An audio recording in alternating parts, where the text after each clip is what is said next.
Good afternoon, guys. I understand that the presentation I did yesterday, my voice was a little soft, probably because I was facing away from the microphone when I was doing the presentation. My apologies for that.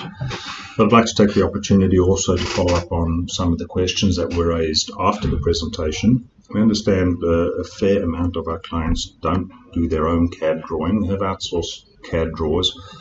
And they were asking a few technical questions about how to get from one file format to another file format to be able to use the uploader. So the uploader we're talking about, the one we discussed yesterday, is the Upload STL file section over here, which is a little different to the Upload Other file.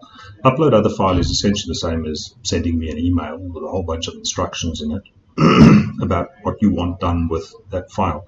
They require somebody to open the email, disassemble your file, break it into the component parts, load it up, and hopefully everything in the email was clear to everybody. The Upload STL file is a lot better because it's instantly clear. You know what you're doing, we know what you're doing, and it came through cleanly. And I'll go through the back end area. It's actually a lot faster for us to process files like this, so you should see a faster outcome because you haven't got all the handling in between the two areas of you sending and us lodging it in the system. The WISP web page lodges it directly into our system. All right, so let's go a little bit through the technical part. So for those of you that don't do your own CAD, the majority of CAD files or jewelry CAD files anyhow come from Rhino. Now Rhino is the engine behind Rhino Gold, Matrix Gold, Counter Sketch. There's a whole plethora of software applications that use Rhino as an engine. There are, of course, other design programs too, but I think you can probably find the majority of you using a Rhino file, which ends with a .3dm. Okay, so if you're a drawer, follow this, and if you're not a drawer and you have a drawer outside, feel free to share this video. Now, I don't have files, so I'm just going to grab one from our system. Just bear with me for a second. So if you do have Rhino, you'd know where I'm getting to now. You'd have the file already with you. If you don't have Rhino, speak to your drawer to do what I'm about to do now.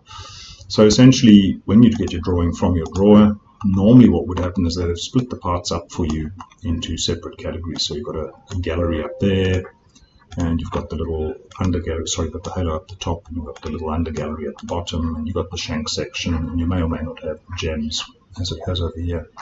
So all the drawer has to do really simply is just highlight that part, type export, select STL, and give it a name, whatever name you like, gallery, something like that, and then save those three files out for you. Okay. With those three files in hand, I've prepared a few ahead of time, and we'll get back to this in a minute.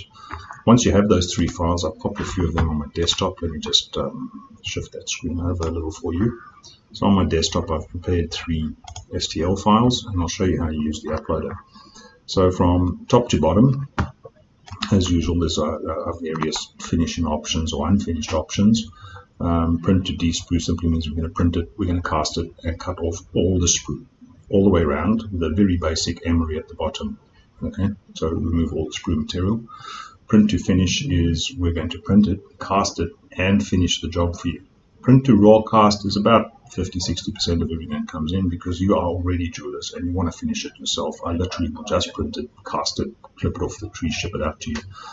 Print to tumble is one leg further than print to de-sprue. It gets clipped, basic sandpaper, through a tumbler to give it a bit of a shine. Generally, our silver clients use this quite a bit. Okay, so for this exercise, I'm just going to use print to raw cast. The category section is used in conjunction with the My Palloys. Once there's enough data, you'll be able to go through your CAD files and go, I want to see only my rings, I want to see only my earrings, or other stuff that you submitted to us. You can select anything, but it'll help you if you select the correct thing when you do the upload. Subpart denominates what is the actual thing that I'm sending. It's the gallery, it's the setting, it's the shank. That will actually print on the job ticket. So if you have several sections and you need it to be named correctly, you can use this naming convention through here. Now, how to actually get the file in here and why this little window is useful. I think it's probably more useful, well, it's useful for both categories, but if you're not a CAD user and you've got files from your CAD user, You can click inside here and navigate to your file. I'm going to put that little gallery section or the prong, under prong section, whatever you want to call it, in there. It allows you to actually view your file. Make sure that the thing you think it is actually that thing. Alright, so you can review your file inside there, make sure everything's okay. Now I've prepared a file that's not okay to illustrate this point a little further on, but let's keep moving. So this over here, I'm going to call it a gallery for love of a better name. Okay. And then the important part, now you're going to tell me which alloy you want it in. So you've got your 10 white over here and your 10 white with a lot of palladium. I'm going to just pick the 10 white currently. It'll give you a price down the bottom. You can compare the price between the 10 white and the palladium 10 white and see what price works for you. The size field, not important here. When I put the shank in, I'll explain to you what it's used for. And of course, if you're doing a tennis bracelet, you may want 25 of these parts, and you can change your quantity here.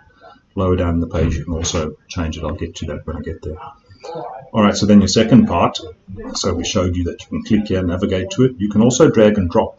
All right, so for the second part, I want to put the little head in. So I'm going to just drag and drop it straight into the web page.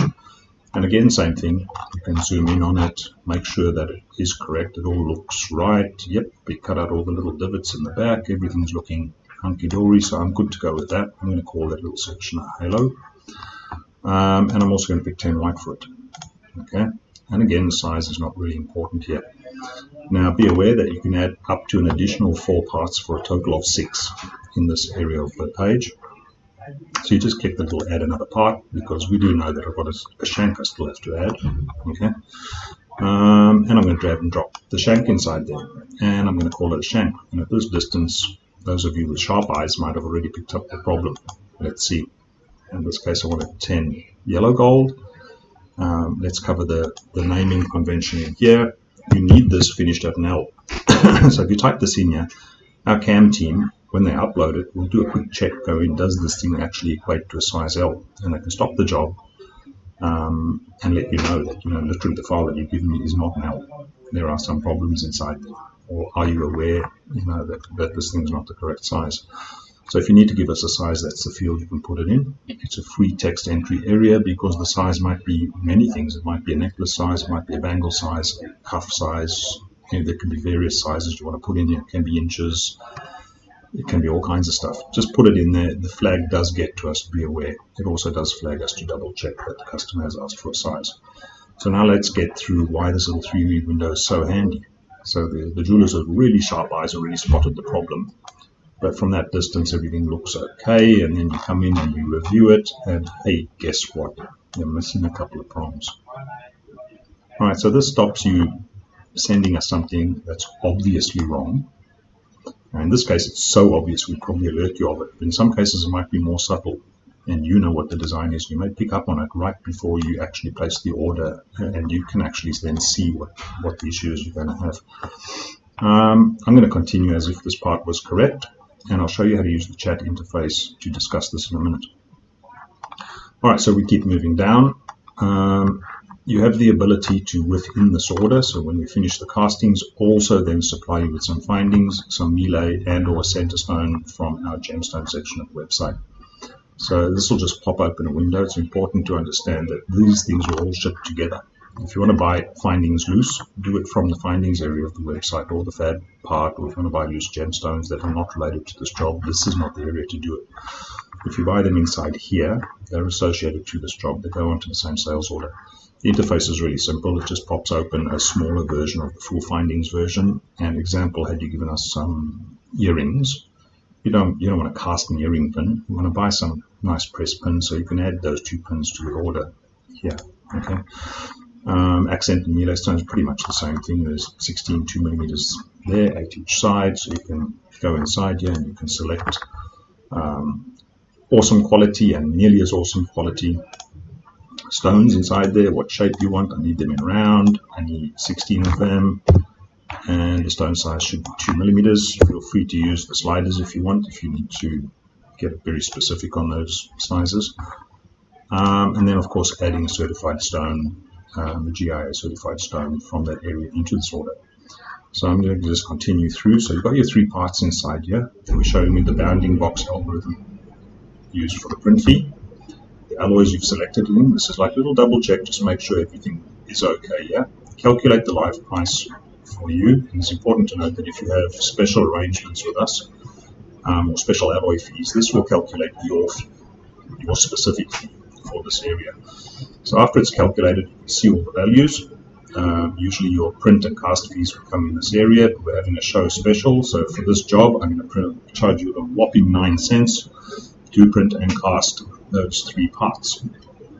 All right. After you've calculated the live price and you're happy with it, you may decide that, oops, I don't want these alloys. You know, actually the total price is that cheap that I'm going to go up in here. I'm going to change that to platinum. I'm going to move this to palladium. And you can just calculate another price until you're happy with the price you want to pay inside there. Right? Really in your control, that area.